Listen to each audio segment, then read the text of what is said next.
તો 212થી 225 કારિકા સુધીની આપણી ટેસ્ટ આ રહેશે. એમાં આપણે ફરીથી જે અવગાહન કર્યું હતું શ્રી મહાપ્રભુજીની પ્રકાશ ટીકા અને આવરણભંગ, એનું તમારે હવે કીર્તન ભક્તિ કરવાની છે, મારે શ્રવણ ભક્તિ કરવાની છે.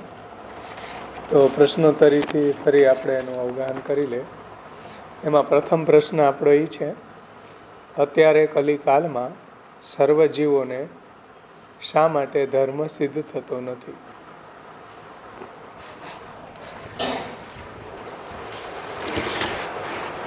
પુરુષોત્તમજી સમજાવે છે કે અત્યારે કલયુગમાં બધા જીવો શાસ્ત્ર વિરુદ્ધ આચરણ કરવામાં નિરંતર તત્પર છે.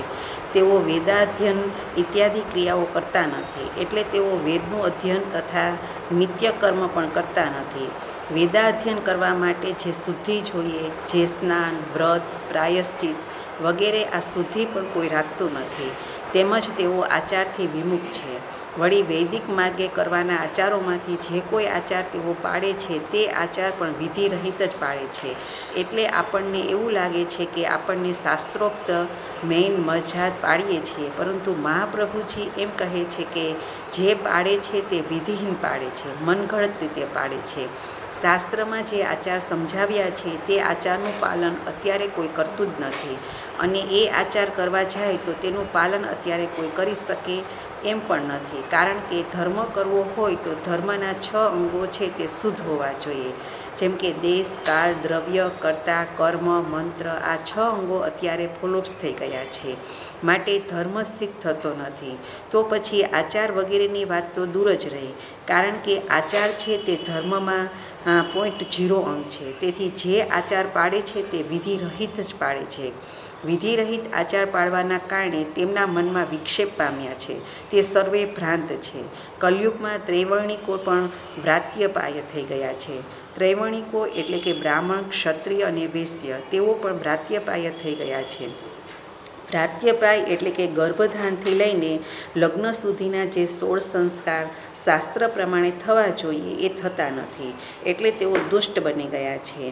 એટલે તેનું આચરણ વિધિહીન હોવાના કારણે બધા ભ્રાંત થયા છે, વિક્ષિપ્ત મનવાળા થયા છે, અને આ જીવો સ્વભાવથી દુષ્ટ છે. એટલે કે વૈદિક ધર્મનું આચરણ ન કરવાને કારણે જીવો સ્વભાવથી દુષ્ટ થયા છે. આવા જીવોમાં ધર્મ ક્યાંથી સંભવે? આવા જીવો ધર્મ કરવા જાય તો પણ તેનો ધર્મ સિદ્ધ થતો નથી. વૈદિક ધર્મનો આચાર આધુનિક કલિકાલના જીવોને અશક્ય છે, અને દેશ, કાળ, દ્રવ્ય, કર્તા, મંત્ર, કર્મો આ 6 પદાર્થની શુદ્ધિ હોય તો વૈદિક ધર્મ સંભવે છે. પરંતુ વૈદિક ધર્મને આવશ્યક એવા આ શુદ્ધ દેશ, કાળ, દ્રવ્ય, કર્તા, કર્મ, મંત્ર આ 6 પદાર્થ જ કલયુગમાં અધિકને અધિક દુર્લભ થતા જાય છે. એટલે કલયુગમાં ધર્મના આ 6 અંગો છે તે શુદ્ધ રહ્યા નથી. તો પછી ધર્મ કઈ રીતે સિદ્ધ થાય? જેવી રીતના યજ્ઞ કરવો હોય તો દેશ પણ પવિત્ર જોઈએ. પવિત્ર દેશ તેને કહેવાય કે જ્યાં કાળા મૃગ રહેતા હોય એવી ભૂમિ છે તે પવિત્ર ગણાય, અને આવી પવિત્ર ભૂમિમાં જે યજ્ઞ કરીએ તો યજ્ઞ પવિત્ર દેશમાં થયો કહેવાય. પરંતુ અત્યારે આવો પવિત્ર દેશ ક્યાંય રહ્યો જ નથી. તેથી દેશ પણ અશુદ્ધ છે, કાલ પણ અશુદ્ધ છે, કર્તા પણ અશુદ્ધ છે. એટલે બ્રાહ્મણોને પણ વેદના મંત્રો કઈ રીતે બોલવા એ ખબર જ નથી, અને બ્રાહ્મણો જ્યારે વિધિ કરાવે ત્યારે પાન મસાલા વગેરે ખાઈ અને હાથ પણ ધોતા નથી. એટલે તેમને એઠા જૂઠાણી પણ ખબર નથી. એટલે કરતા બ્રાહ્મણ જ આવો હોવાથી તે યજ્ઞ વગેરે કરાવે તો પણ યજ્ઞ સિદ્ધ થતો નથી. તેથી કરતા પણ શુદ્ધ નથી. મંત્રો બોલવામાં જે શુદ્ધિ જોઈએ તે અત્યારે કોઈનામાં નથી. માટે મહાપ્રભુજી કહે છે કે વિધિહીનમ પ્રકુર્વતે, એટલે જે કંઈ કરે છે તે બધું વિધિહીન થઈ રહ્યું છે. માટે ધર્મ છે તે સિદ્ધ થતો નથી. તેમાં દ્રવ્ય અશુદ્ધ છે. એટલે સોમયજ્ઞ કરવો હોય તો સોમવેલીનું ઘાસ જોઈએ છે. આ ઘાસ ખરીદવા માટે ગાયની 1 વર્ષની પીળા રંગની વાછરડી વેચીને સોમવેલીનું ઘાસ ખરીદી શકાય છે. આ રીતે કરીએ તો દ્રવ્ય છે તે શુદ્ધ કહેવાય. મનગઢત રીતે લાકડા કે ધોકળ લઈએ તો એ શુદ્ધ કહેવાય નહીં. તેથી દ્રવ્ય પણ શુદ્ધ નથી. માટે શ્રી મહાપ્રભુજી કહે છે કે દેશ, કાળ, દ્રવ્ય, કર્તા, કર્મ, મંત્ર આ 6 પદાર્થો શુદ્ધ હોય તો જ ધર્મ સંભવે છે, નહીંતર વૈદિક ધર્મ સંભવી શકે નહીં.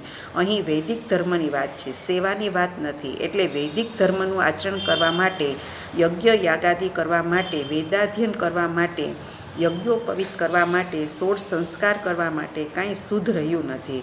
અને આવા વૈદિક કર્મો પણ કોઈ કરતું નથી. તેથી વૈદિક ધર્મના કારણે જે ઉદ્ધાર થતો તે અત્યારે કલિકાલના કારણે શક્ય નથી. એટલે કલિકાલમાં અત્યારે ધર્મના 6 અંગો શુદ્ધ ન હોવાને કારણે ધર્મ સિદ્ધ થતો નથી. એમ અહીં ટીકાકાર પુરુષોત્તમજી સમજાવે છે.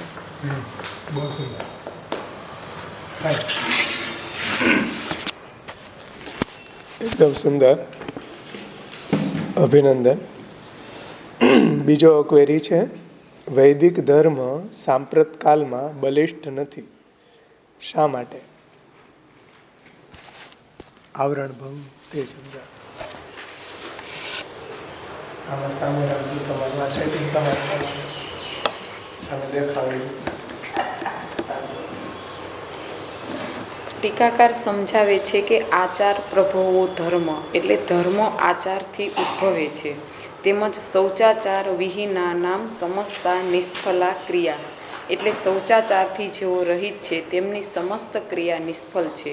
એટલે શૌચાચાર, પવિત્રતા, સ્નાન આદિથી જે રહિત છે તેની સમસ્ત ક્રિયા નિષ્ફળ છે. આ સ્મૃતિ વાક્યો છે. તેમજ યથાકારી યથાચારી તથા ભવતી બૃહદારણ્યોપનિષદ 4:4-5 એટલે આ પુરુષ જેવા કૃત્યો કરે, જેવા આચાર પાડે તેવો એ થાય છે. એટલે જો પુરુષ ખરાબ આચાર પાડે તો ખરાબ બને છે અને સારો આચાર પાડે તો સારો બને છે. એટલે જેવું કૃત્ય કરે તેવો તે બને છે. આ શ્રુતિ વાક્યથી એ સિદ્ધ થાય છે કે શ્રોત ધર્મને સ્માર્તાચારની અપેક્ષા છે. શ્રોત ધર્મ એટલે વૈદિક ધર્મ. વૈદિક ધર્મમાં યજ્ઞ યાગાદિ કરવો હોય તો સ્માર્ત ધર્મના આચારનું પાલન કરવું પડે છે. સ્માર્ત ધર્મ એટલે સ્મૃતિમાં બતાવેલા ધર્મો. જો સ્માર્ત ધર્મનું આચરણ કરીએ તો તેમને શ્રોત ધર્મનું પાલન કરવાનું ક્વોલિફિકેશન મળે છે. એટલે સ્માર્ત ધર્મમાં બતાવેલા વર્ણ અને આશ્રમના જે ધર્મો પાડીએ તો વૈદિક ધર્મનું આચરણ કરવા માટે લાયક બનીએ છીએ, નહીંતર લાયક બનતા નથી. એટલે યજ્ઞ કરવો હોય તો પહેલાં સ્માર્ત ધર્મનું પાલન કરવું પડે છે. તેમાં દેશ, કાલ, દ્રવ્ય, કર્તા, મંત્ર, કર્મ શુદ્ધ જોઈએ છે. પરંતુ યજ્ઞોપવિત જો ધારણ કરતા ન હોય તો આપણે યજ્ઞ કરી શકીએ નહીં, કારણ કે યજ્ઞ કરવાના અધિકારી બ્રાહ્મણ, ક્ષત્રિય અને વૈશ્ય છે. આ ત્રણેય યજ્ઞોપવિત ધારણ કર્યું હોય, 16 સંસ્કાર કર્યા હોય, વેદની દીક્ષા લીધી હોય, વેદાધ્યયન કર્યું હોય ત્યારે તે યજ્ઞ કરવા માટે લાયક બને છે. જો યજ્ઞોપવિત વગેરે કર્યું ન હોય તો તે યજ્ઞ કરી શકે નહીં. તેથી અહીં કહે છે કે શ્રોત ધર્મને સ્માર્ત ધર્મની અપેક્ષા રહે છે. ભક્તિ કરવામાં આવા કોઈ ક્વોલિફિકેશનની જરૂર નથી. ભક્તિ તો બધા કરી શકે છે. ભક્તિ માર્ગમાં શ્રોત ધર્મ કે સ્માર્ત ધર્મ જેટલા પાડી શકાય એટલા પાડીએ તો પણ તે ભક્તિ તો કરી શકે છે. જ્યારે શ્રોત ધર્મમાં વર્ણ આશ્રમના ધર્મોનું પાલન કરીએ તો જ શ્રોત ધર્મ કરવા માટે કેપેબલ છીએ, નહીતર નથી. માટે શ્રોત ધર્મને સ્માર્ત ધર્મની અપેક્ષા રહે છે. તેનાથી વિરુદ્ધ આચરણથી પાપ સંભવતું હોવાથી એટલે આપણે શાસ્ત્રથી વિરુદ્ધ આચરણ કરીએ તો પાપ લાગે છે. તેથી અત્યારે જે કાંઈ ધર્મનું આચરણ કરી રહ્યા છીએ તે ધર્મ કહી શકાય નહીં. ધર્મનું આડંબર એટલે દેખાય છે, પરંતુ હકીકતમાં તે ધર્મ નથી, કારણ કે દેશ, કાલ, દ્રવ્ય, કર્તા, મંત્ર, કર્મ કાંઈ શુદ્ધ નથી. તેથી ધર્મ પણ રહેતો નથી. એટલે શ્રોત ધર્મ હોય કે સ્માર્ત ધર્મ હોય તે વિરુદ્ધાચાર ધર્મ નથી, પરંતુ ધર્માભાસ છે. એટલે દેખાય ધર્મ જેવું, પરંતુ હકીકતમાં ધર્મ નથી. ધર્મનો કેવલ આભાસ માત્ર જ છે. આ પ્રકારે મૂળ શ્લોકમાં વિવેચન કરીને હવે શ્રી મહાપ્રભુજી હેતુપૂર્વક સિદ્ધ અર્થ કરે છે કે કલિદોષને લીધે જીવોની શક્તિઓનો હ્રાસ થયેલો હોઈને એટલે કલિકાલમાં ધર્મ કરવા માટે જીવોની શક્તિ ઘટી ગઈ છે. તેમજ આધુનિક સમયમાં વેદનો અભાવ થવાથી સર્વધર્મનો અભાવ છે, એટલે સ્માર્થ ધર્મનું આચરણ કરવું જોઈએ, પરંતુ તેની શુદ્ધિ ન રહી તેના કારણે વેદનો અભાવ છે. એટલે વેદમાં બતાવેલા ધર્મનું આચરણ અત્યારે કોઈ કરતું નથી. તેથી સર્વધર્મનો અભાવ છે, કારણ કે ધર્મ વેદના આધારે રહેલો છે. તેથી વેદનો જ અભાવ હોય તો ધર્મ સિદ્ધ થતો નથી. વેદ પ્રણહિતો ધર્મ, એટલે વેદમાં જે આજ્ઞા કરી હોય તેને ધર્મ કહેવાય છે. તેથી અત્યારે વેદમાં બતાવેલા ધર્મ કોઈ કરતું ન હોવાથી સર્વધર્મનો અભાવ થયો છે. તેથી હમણાં વેદોક્ત પ્રકાર વ્યંગ એટલે કે અંગહીન થયેલો હોવાથી, એટલે વેદોક્ત પ્રકાર જે સાંગોપાંગ સિદ્ધ થવો જોઈએ તેવો સાંગોપાંગ સિદ્ધ થતો નથી. અંગહીન થયેલો હોવાથી વેદોક્ત પ્રકાર આધુનિક કલિકાલમાં સિદ્ધ થતો નથી. એટલે વેદોક્ત પ્રકારથી કોઈને મોક્ષ મેળવવો હોય તો તે કલિકાલમાં શક્ય નથી. તેથી વૈદિક ધર્મ અત્યારે અંગહીન બની ગયો છે. જે અંગો જોઈએ તે અંગો અત્યારે શુદ્ધ મળતા નથી. તેથી અંગો જ શુદ્ધ ન મળે તો અંગી નભી શકે નહીં. તેથી વેદોક્ત પ્રકાર અંગહીન થયેલો હોવાથી વેદોક્ત પ્રકાર આધુનિક કલિકાલમાં સિદ્ધ થતો નથી. તેથી વૈદિક ધર્મ સાંપ્રતકાલમાં બલિષ્ઠ નથી. વૈદિક ધર્મથી અત્યારે ઉદ્ધાર થતો નથી, ભક્તિથી જ ઉદ્ધાર થાય છે એવો ભાવાર્થ અહીં સમજાય છે. તેથી શા માટે ભાગવત માર્ગ નામનો બીજો કોઈ પ્રકાર મુમુક્ષુએ એટલે ભગવત પ્રાપ્તિરૂપી મોક્ષ મેળવવાની કામનાવાળાએ હવે કલિકાલમાં આદરવો જોઈએ તે સમજાય છે. એટલે વૈદિક માર્ગથી ઉદ્ધાર થવાના બધા જ રસ્તાઓ અત્યારે કોલોપ્સ થઈ ગયા છે. તેથી હવે શા માટે એવો રસ્તો ન શોધવો જોઈએ કે જેનાથી ઉદ્ધાર થઈ શકે? આવો રસ્તો એ છે કે શ્રી ભાગવત માર્ગેણ સ કથંચિત તરિષ્યતિ, એટલે શ્રી ભાગવત માર્ગથી શ્રી કૃષ્ણની સેવા કરવી. અત્યારે કોઈ માર્ગ સિદ્ધ થાય એમ નથી, કેવલ ભક્તિ માર્ગથી જ ઉદ્ધાર થાય છે. તેથી ભગવત પ્રાપ્તિની કામનાવાળાએ કલિકાલમાં ભાગવત માર્ગનો ઉપાય આદરવો જોઈએ, ભાગવત માર્ગથી જ શ્રી કૃષ્ણનું ભજન કરવું જોઈએ એવું અહીં સમજાય છે. એમ અહીં ટીકાકાર સમજાવે છે.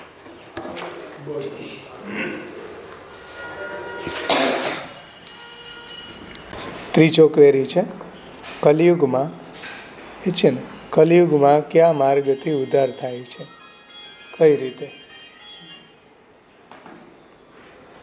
કલિયુગમાં કયા માર્ગથી ઉદ્ધાર થાય છે, કઈ રીતે? ટીકાકારોની એક શંકા ઉઠાવે છે કે વૈદિક ધર્મ કોલોપ્સ થઈ ગયો છે. એટલે કે દેશ, કાળ, દ્રવ્ય, કર્તા, કર્મ, મંત્ર આ 6 અંગો ધર્મને સિદ્ધ કરાવનારા છે તે પણ ખતમ થઈ ગયા છે. તો હવે શું કરવું? વૈદિક ધર્મનો ત્યાગ કરવો?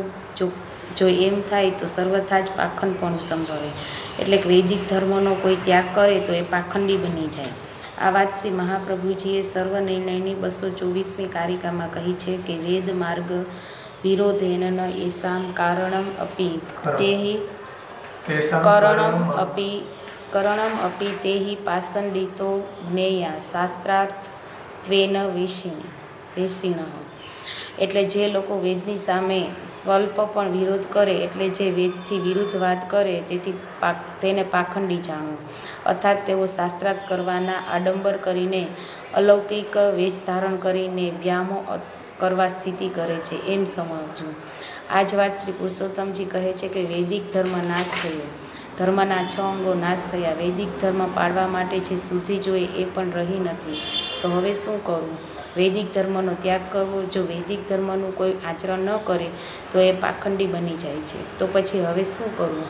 આવી શંકા થાય તો તેના સમાધાનમાં કહે છે કે અથાપિ ધર્મ માર્ગેણ સ્થિત્વા કૃષ્ણમ ભજેત સદા શ્રી ભાગવત માર્ગેણ સ કથંચિત તરિષ્યતિ.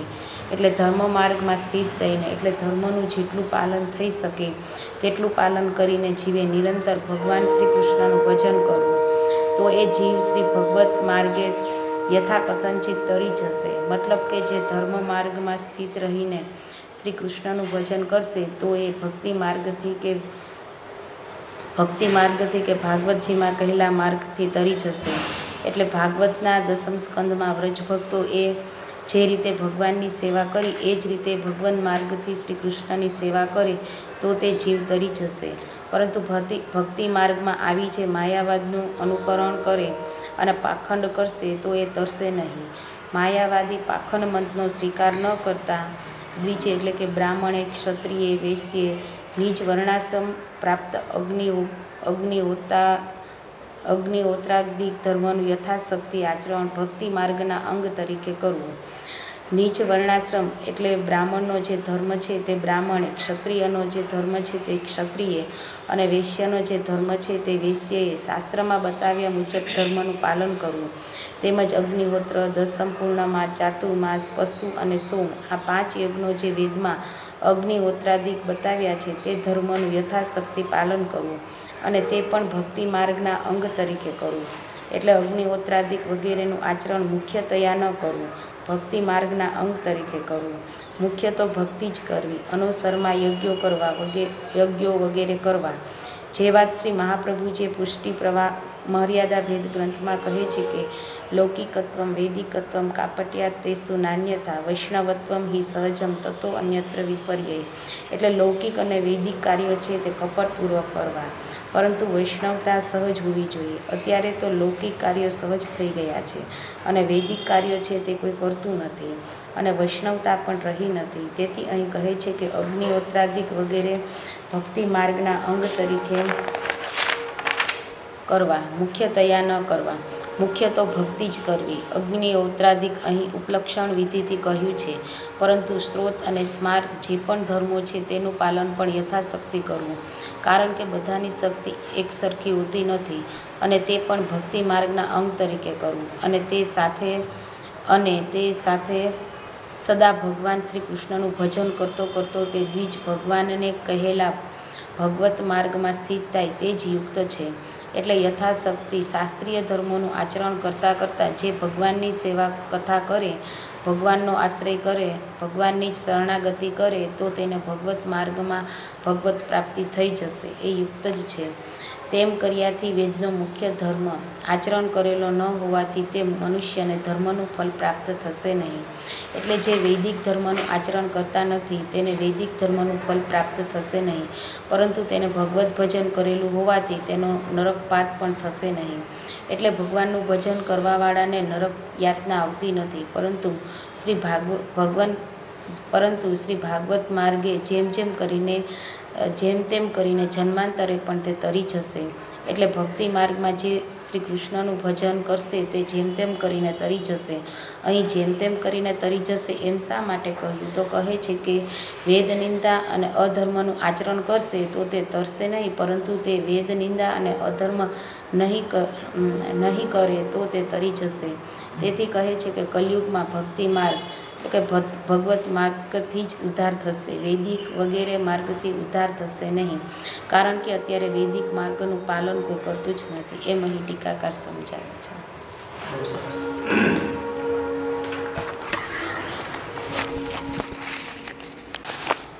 સરસ.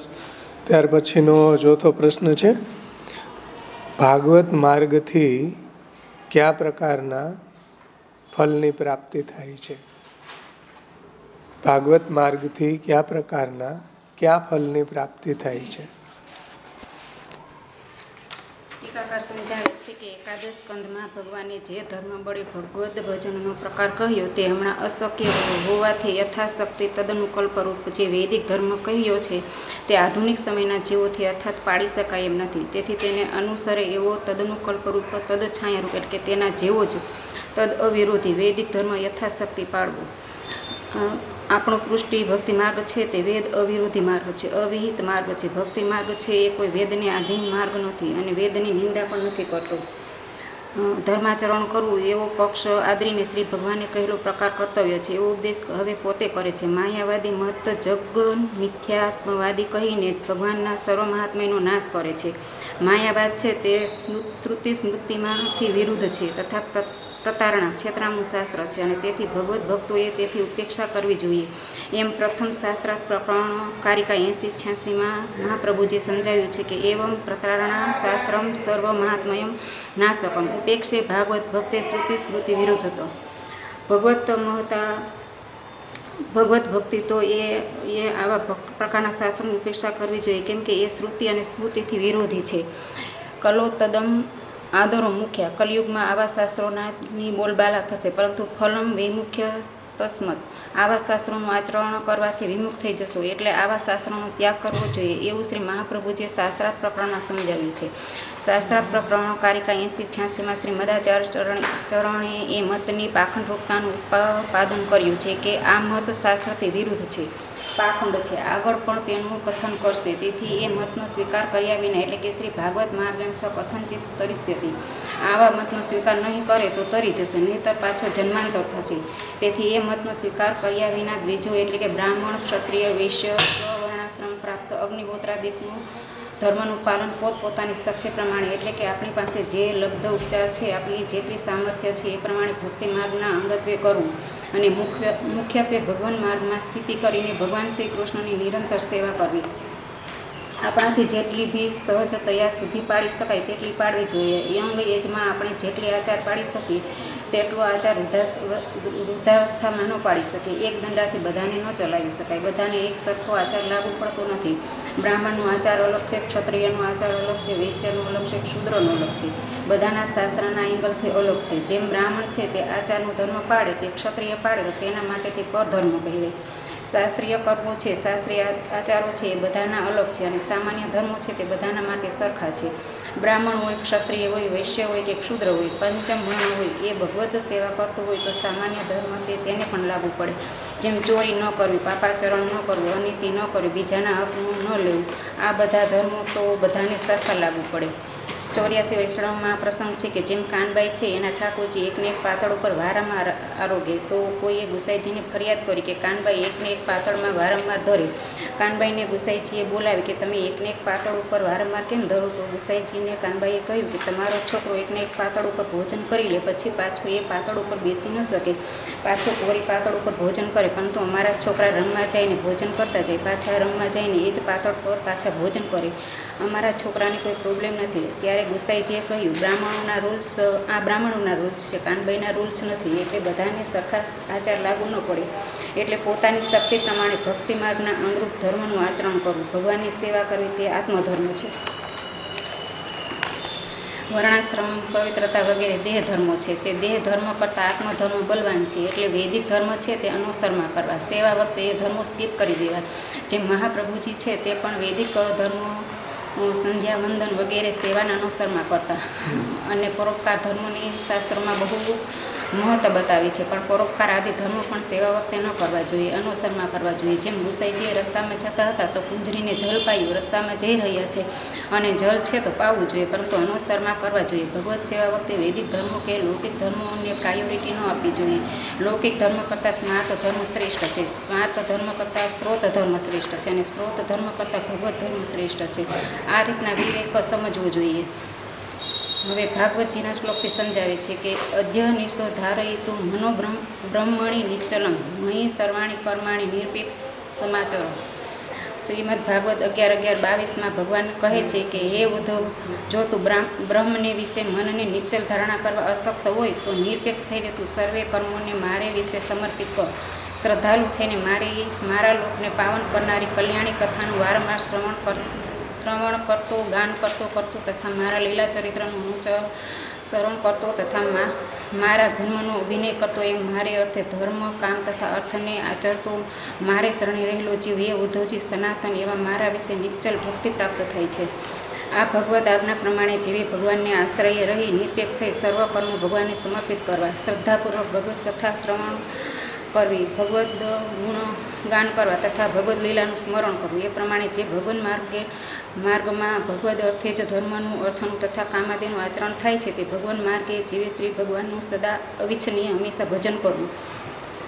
આ પ્રકારે ભાગવત માર્ગ કાલાદિ સાધનની અપેક્ષા કરતો નથી. એટલે કે દેશ, કાલ, દ્રવ્ય, કર્મ કરતાં આ બધું કોલોપ્સ થઈ ગયું છે. એની સુધીની આમાં આવશ્યકતા નથી. ભગવત સેવા તો ફોરેનમાં પણ કરી શકે, પણ વૈદિક ધર્મ કે યજ્ઞ છે તે ત્યાં ન કરી શકે. ભાગવત માર્ગે સ્થિતિ કરનારો જીવ કલિકાલના દોષથી લેપાતો નથી. એટલું જ નહીં, પરંતુ કલિયુગમાં જે કોઈ સ્વલ્પ પણ સાધન કરે તો તેને કલિયુગ ફલદાન કરે. એવો જે કલી છે તે કલિયુગ તેને અનુકૂળ થતો હોય ને, ભગવાન માર્ગના આ પ્રથમ અધિકારીને જીવન મુક્તિ પ્રાપ્ત થાય છે. જીવન મુક્તિ એટલે કે જેની અવિદ્યા ચાલી ગઈ હોય છતાં તેમનો દેહ ભૂતલ ઉપર ટકેલો હોય.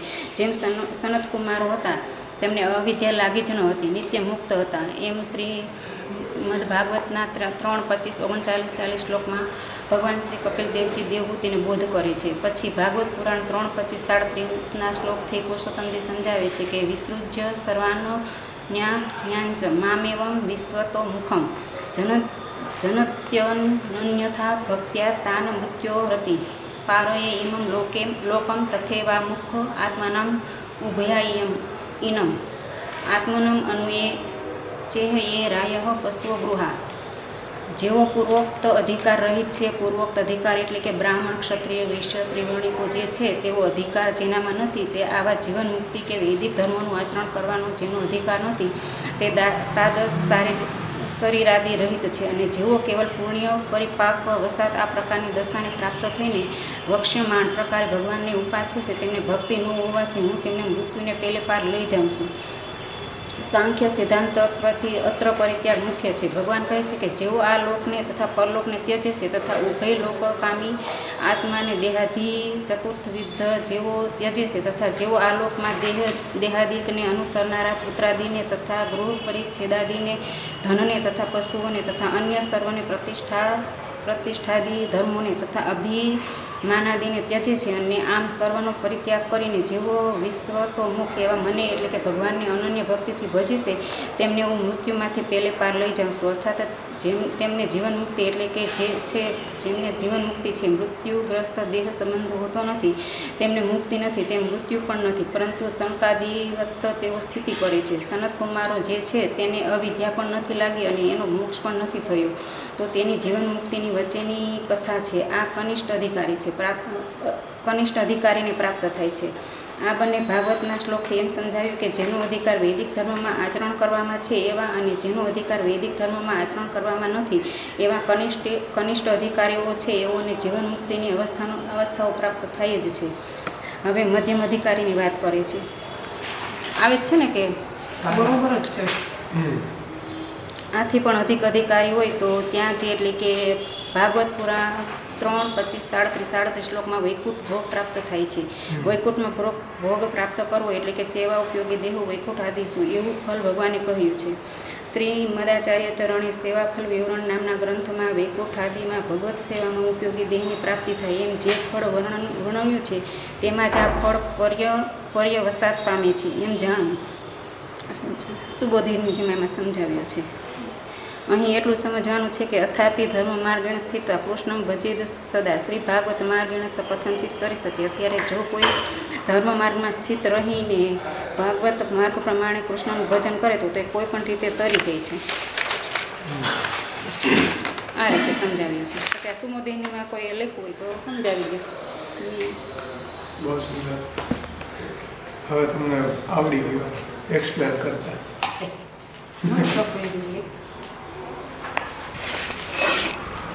કોઈ આમાં હજી વિશેષ કહેવાનું છે? ભાગવત માર્ગથી જીવ તરી જશે એમ નહીં કહેતા. ભાગવત માર્ગથી જીવ જેમ તેમ કરીને તરી જશે એમ શા માટે કહ્યું છે? શ્રી ભાગવત માર્ગેણ સ કથનચિત તરિષ્યતિ એવું શા માટે કહ્યું? શ્યોર કેમ ન કહ્યું? ટીકાકાર સમજાવે છે કે આગળ કહ્યું કે શ્રી ભાગવત માર્ગેણ સ કથનચિત તરિષ્યતિ એટલે શ્રી ભાગવત માર્ગથી જીવ સર્વથા તરી જશે એમ ન કહ્યું, અને શ્રી ભાગવત માર્ગથી જીવ જેમ તેમ તરી જશે એમ શા માટે કહ્યું? તો આ શંકાનું સમાધાન શ્રી મહાપ્રભુજી અત્રાપી વેદ નિંદાયામ અધર્મ કરણાત તથા એટલે કે ભગવાને કહેલા ભક્તિ માર્ગમાં જે વેદ નિંદા અને અધર્મ કરશે તો તે તરશે નહીં. જો તે વેદ નિંદા અને અધર્મ નહીં કરે તો તે તરી જશે. કારણ કે વેદ નિંદા કરવી અને અધર્મનું આચરણ કરવું આ બે મહાન બાધક છે. તેથી ભગવત ભક્તએ આ બંનેનો ત્યાગ કરવો જોઈએ. પરંતુ ભક્તિ માર્ગમાં આવી વેદ નિંદા અને અધર્મ કરે તો તેને જન્માંતર થઈ શકે છે. એટલે જે વેદ નિંદા અને અધર્મ કરે તો તેનો નરકમાં પાત થતો નથી, પરંતુ હીન યોનિમાં જન્મ થાય છે. હીન યોનિમાં ઉદ્ધારનો કોઈ સ્કોપ નથી. તેથી કહે છે કે ભક્તિ માર્ગમાં આવી વેદ નિંદા અને અધર્મનું આચરણ કરશે તો તે તરશે નહીં. તેથી ભગવત ભક્તએ આ બે બાધકનો ત્યાગ કરવો જોઈએ એમ ટીકાકારને સમજાવે છે. એના પછીનું રહી ગયા તૃતીય માર્ગ એટલે શું, એમાં કોણ ગમન કરે છે? છઠ્ઠો ક્વેરી છે, તૃતીય માર્ગ એટલે શું, એમાં કોણ ગમન કરે છે? તેમાં ટીકાકાર સમજાવે છે કે તૃતીય માર્ગ એટલે પ્રવાહ માર્ગ. સંસારમાં જન્મવું અને મરવું એ પ્રવાહ માર્ગ. પુનરઅપી જનનમ પુનરઅપી મરણમ પુનરઅપી જનની જઠરે શયનમ ભજ ગોવિંદમ મૂઢમતે. એટલે સંસારમાં જન્મવું અને મરવું એ પ્રવાહ માર્ગ છે. એટલે પ્રથમ ભક્તિ માર્ગ, દ્વિતીય મર્યાદા માર્ગ અને તૃતીય માર્ગ એટલે પ્રવાહ માર્ગ. ભગવાનમાં સ્થિત રહીને જે જીવ વેદને અપ્રમાણિક માને અને અધર્મનું આચરણ કરે તો ભગવાનનું નામ નરકનું વિરોધી છે. તેથી તેનો નરકમાં પાત થશે નહીં, પરંતુ જન્મ મરણરૂપી તૃતીય માર્ગ એટલે કે પ્રવાહ માર્ગ પ્રાપ્ત થશે. એટલે હીન યોનિમાં તેનો જન્મ થશે. એટલે ભાગવત માર્ગમાં આવીને વેદને પ્રમાણ ન માને અને વેદ વિરુદ્ધ આચરણ કરે તો તેનો તૃતીય માર્ગમાં જન્મ થાય છે. અને જે શાસ્ત્ર વિરુદ્ધ આચરણ કરે, અધર્મ કરે, વ્યભિચાર કરે, અતિથિ કરે, એમ છે ને, અનીતિ કરે વગેરે કરે તો પણ તેનો હીન યોનિમાં જન્મ નક્કી જ છે. પુષ્ટિ માર્ગમાં રહેવાવાળો પણ જો વેદ નિંદા કરે, વેદ વિરુદ્ધ આચરણ કરે તો પણ તેનો હીન યોનિમાં જન્મ થઈ શકે છે. તેથી કહે છે કે ભગવાન માર્ગે સ્થિત કર્યા પછી જો એ જીવ કોઈપણ પ્રકારે વેદો અપ્રમાણ છે એમ કહીને વેદની નિંદા કરે તો ભગવાનનું નામ નરકનું વિરોધી છે. તેના પ્રભાવ બલે જોકે તે જીવ નરકમાં પડતો નથી, પરંતુ ક્ષુદ્રહીન જાતિમાં જીવ જન્મે છે. એટલે કે ભક્તિ માર્ગમાં રહી જે ભગવાનની ભક્તિ કરે છે તો ભગવાનના નામના પ્રભાવ બળથી તે નરકમાં પડતો નથી, એટલો તેમને ફાયદો મળે છે. કારણ કે ભગવાનનું નામ નરકનું વિરોધી છે. એટલે ભગવાનની ભક્તિ કરનાર વેદ નિંદા અને અધર્મ કરે તો તેનો નરકમાં પાત થતો નથી, પરંતુ હીન યોનિમાં જન્મ થાય છે. કારણ કે વેદ નિંદા છે તે તૃતીય માર્ગનું સાધન છે. વેદ નિંદાને ટીકાકાર 1 નંબરની ફૂટનોટ દ્વારા સમજાવે છે કે સ્વરૂપમાં વેદ નિંદા, અર્થમાં વેદ નિંદા, ફલમાં વેદ નિંદા તથા સાધનમાં વેદ નિંદા એમ કોઈપણ પ્રકારે વેદ અપ્રમાણ છે એમ કહેવાથી વેદ નિંદા થાય છે. એટલે વેદમાં બતાવેલ જે બ્રહ્મનું સ્વરૂપ છે, વેદનો જે અર્થ બતાવ્યો છે, વેદનું જે ફલ બતાવ્યું છે, તેમજ જે વેદની સાધના બતાવી છે તેને જ અપ્રમાણ માને છે, તે વેદ નિંદા જ કહેવાય. જેમ ભાગવત છે તેમાં એવા પ્રસંગો છે કે કોઈ રાજાને કરોડ રાણીઓ હતી. એ જોઈ અત્યારના આધુનિક લોકોને પોતાની બુદ્ધિની પહોંચ ન હોવાને કારણે તેને એમ લાગે કે કરોડ રાણીઓ હોય નહીં, આ બધું અસંભવ છે એમ માનીએ તે ભગવાનની સ્વીકૃતિ કરતા નથી. એટલે તેને ભાગવતના વાક્યોનો સ્વીકાર કર્યો નથી, તો આ પણ ભગવત નિંદા કહેવાય છે. એવી જ રીતે વેદનું જે સ્વરૂપ છે, જે ફળ છે, જે સાધના પ્રણાલી છે તેનું કોઈ ઉલ્લંઘન કરે કે વેદને પ્રમાણિક ન માને તો એ પણ વેદ નિંદા છે. તેથી વૈદિક ધર્મોનું પાલન પણ યથાશક્તિ કરવું જોઈએ, કારણ કે લૌકિક ધર્મ કરતાં વૈદિક ધર્મની મહત્તા છે. તેથી કહે છે કે આ ભક્તિ માર્ગમાં આવીને શાસ્ત્ર વિરુદ્ધ આચરણ કર્યું તો નરકપાત નહીં થાય, પરંતુ હીન યોનિમાં તો જન્મ થશે જ. કારણ કે વેદ નિંદા અને અધર્મ એ તૃતીય માર્ગનું સાધન છે. અર્થાત શ્રુતિમાં તૃતીય માર્ગને એ રીતે બતાવ્યા છે કે જાયસ્ય મિયસ્વ, તેમાં જાયસ્ય એટલે જન્મવું અને મિયસ્વ એટલે મરવું. જેમાં જન્મ અને મરણના ફેરા વારંવાર થયા કરે છે એવો આ તૃતીય માર્ગ છે. અને યમલોક પ્રતિ ગમન કરવામાં અનુકૂળ છે. એટલે તૃતીય માર્ગ સીધો યમલોકમાં જ જાય છે અને વેદ નિંદા આ તૃતીય માર્ગે ગમન કરાવે છે એમ અહીં ટીકાકાર સમજાવે છે. બહુ સુંદર, સરસ, ફાઇન. ત્યાર પછીનો ક્વેરી છે 7મો, ચતુર્થ સ્કંદ, બીજો અધ્યાય. ચતુર્થ સ્કંદના છે ને? ચતુર્થ સ્કંદ, હા. બીજો અધ્યાય 30 થી 32 શ્લોકથી શ્રી પુરુષોત્તમજી આવરણ ભંગમાં એના દ્વારા શું સમજાવે છે આ કોટેશનોથી? 4:2 30 થી 32.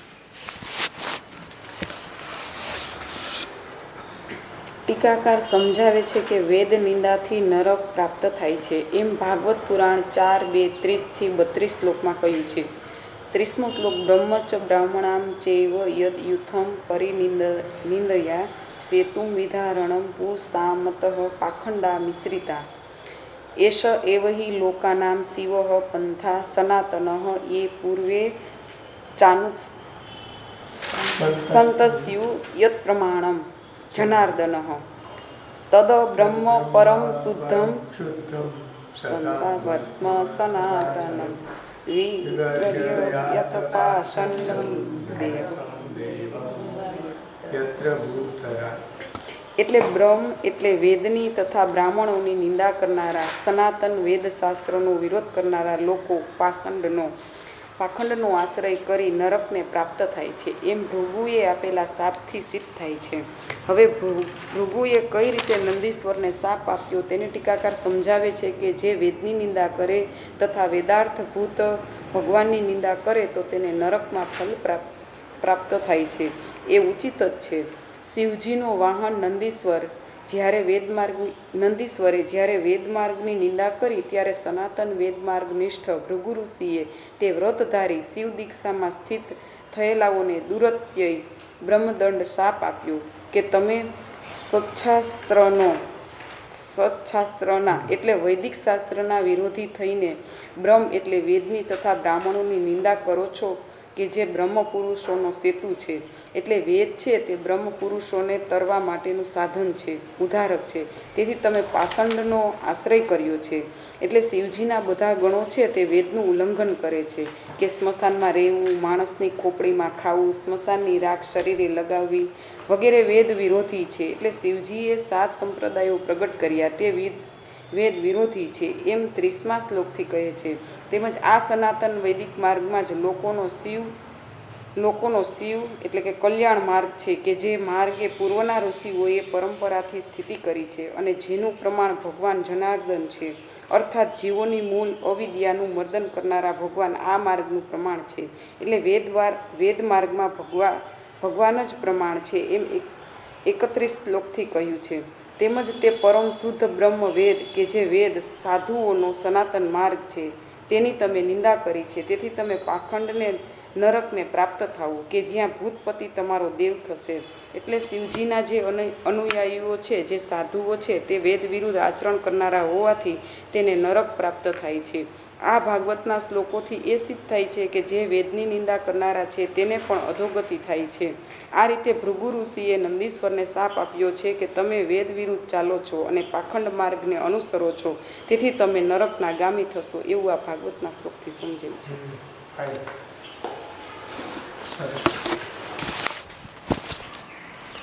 ત્યાર પછીનો પ્રશ્ન છે 9મો ક્વેરી છે 8મો સોરી. ભાગવત પુરાણ શ્રીમદ ભાગવતજીમાં 6મ સ્કંદ 3ય અધ્યાય 33મા શ્લોકથી લઈને 34મા શ્લોક સુધી શ્રી પુરુષોત્તમજી આવરણભંગમાં એનું તાત્પર્ય શું સમજાવે છે, એટલે આ કોટેશન દ્વારા પુરુષોત્તમજી શું સમજાવવા માગે છે.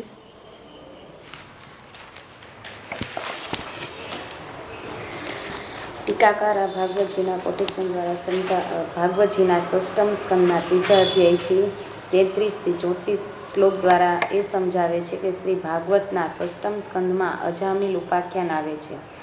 અજામિલ છે તે પુષ્પિતમ ત્રયમ વિદ્યાયામ કર્મજ હતા, એટલે કર્મકાંડ કરવામાં આસક્ત હતા, બ્રાહ્મણ હતા. જ્યારે એમને કોઈ વેશ્યાસ્ત્રીને એટલે કે કોઈ પુરુષ સાથે ક્રીડા કરતી જોઈ ત્યાર પછી તે દુષ્ટ આચરણ કરવાવાળું પાપનિષ્ઠ થયું. તેવા અજામિલ જેવા દુષ્ટ જીવનો પણ મૃત્યુ સમયે માત્ર હરિનામોચ્ચારના પ્રતાપ બળથી નરકપાત થતો અટક્યો હતો. એટલે નરકે ન ભવેત પાત. એટલું જ નહીં પરંતુ ભગવત નામોચ્ચારણના મહાત્મ્યથી તેની ભગવત ધામમાં ગતિ થઈ હતી. આથી ભગવત નામ છે તે નરક વિરોધી છે એવું અહીં સિદ્ધ થાય છે. એટલે કે નરકે ન ભવેત પાત કિંતુ હિનેસુ જાયતે. ભગવાનનું નામ છે તે નરક વિરોધી છે. જે કોઈ ભગવાનનું નામ લેતો હોય તેને નરકપાત તો થાય જ નહીં. એટલે અજામિલ છે તે ભગવાનનું નામ લેવાથી તરી ગયો.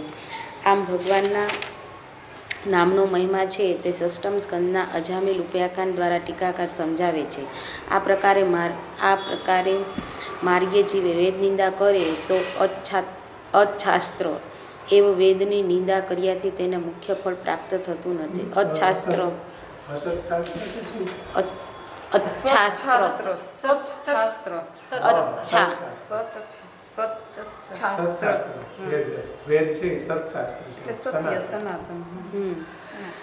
તેમ છતાં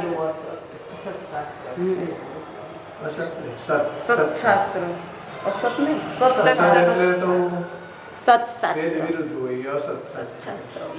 સત્શાસ્ત્ર એટલે સાચું, દિવ્ય, અલૌકિક, સનાતન એવો અર્થ સત્શાસ્ત્રનો અર્થ થાય છે. તેમ છતાં ભગવદ નામનો ઉચ્ચાર કર્યાથી તેનો નરકપાત પણ થતો નથી.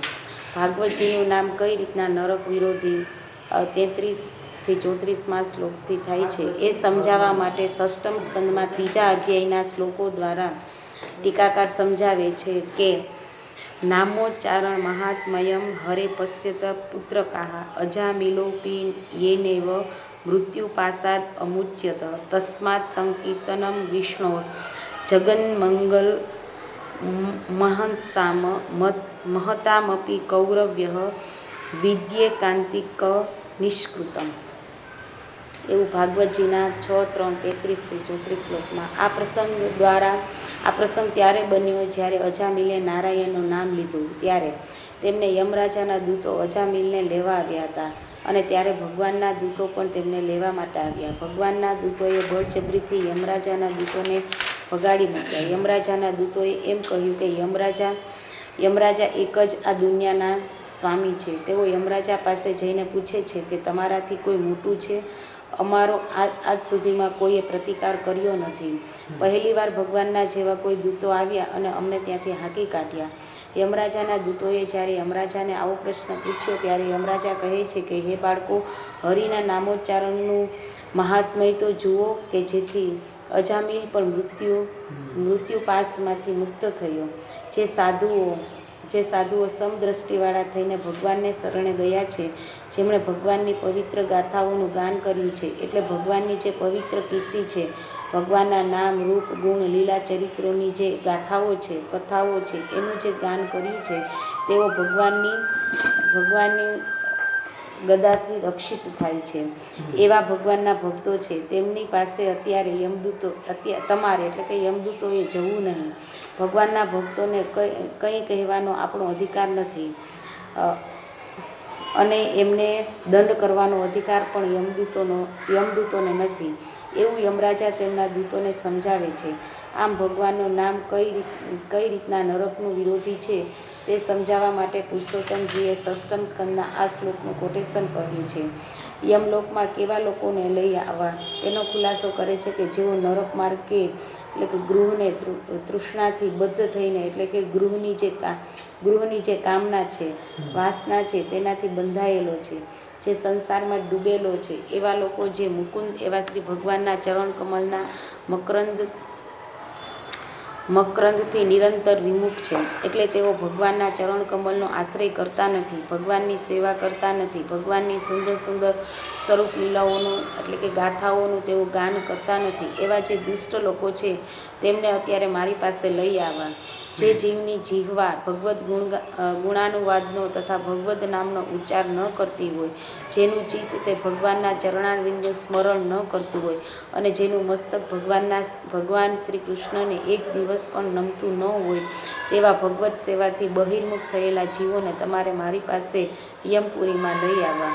એટલે ભગવાનનું નામ છે તે નરકનું વિરોધી છે. અજામિલની જેમ જો ભગવાનનું નામ લઈ લે તો એ કોઈ દિવસ નરકમાં ન જાય. સુખદેવજી પરીક્ષિતને કહે છે કે હે કૌરવ્ય, ભગવાનનું નામ સંકીર્તન જગતનું મંગલ કરે છે. એટલે ભગવાનનું કોઈ યશોગાન કરે તો તેમનું જીવન છે તે મંગલમય બની જાય છે. ભગવાનનું નામ સંકીર્તન છે તે મોટા મોટા પાપોનું એકમાત્ર પ્રાયશ્ચિત છે. તે સિવાયનું કોઈ પ્રાયશ્ચિત શાસ્ત્રોમાં બતાવેલું નથી. મહાપતિતને તો વેદ પણ પાવન કરી શકે નહીં, પરંતુ ભગવાનનું નામ છે તે પાવન કરી શકે. એટલે હરિનામ સંકીર્તન એવું છે કે મહાપાપોનું પણ એકાંતિક પ્રાયશ્ચિત છે. ભગવાનનું ભજન કરવાથી તે મોટા મોટા પાપોમાંથી તરી જાય છે. એટલે ભગવાનના માર્ગની અંદર ભગવાનનું નામ નરકનું વિરોધી હોવાના કારણે તેમનો નરકમાં તો પાત થશે નહીં, પરંતુ વેદ નિંદા અને અધર્મના આચરણને કારણે તેમનું હીન યોનિમાં જન્મ તો થાય જ છે. આ વાત શ્રી મહાપ્રભુજી પ્રકાશમાં આજ્ઞા કરે છે કે અતો દ્રશ્યતે નીચી યોનિષુ ભગવત ભક્તાનામ જન્મ. આથી જ હીન યોનિમાં ભગવત ભક્તોના જન્મ જોવા મળે છે. એટલે કબીર, પીરજાદી, તાજબીબી, રસકાન વગેરે ભક્તોના જન્મ હીન યોનિમાં જોવા મળે છે. તેમના પૂર્વજન્મમાં કરેલી વેદનિંદા અને અધર્મનું આચરણ કરવાથી તેમનો જન્મ હીન યોનિમાં થાય છે. એટલા માટે અધર્મનું આચરણ અને વેદનિંદા આ બે ન કરીને ભગવાનની ભક્તિ જ કરવી જોઈએ. ભગવાનનું સેવન કરવામાં આવે તો તે તરી જાય છે. આ રીતે ટીકાકાર અહીં ભાગવતજીના કોટેશન દ્વારા ભગવાનનું નામ છે તે નરકનું વિરોધી છે તે સમજાવવા માટે છે. બહુ સુંદર.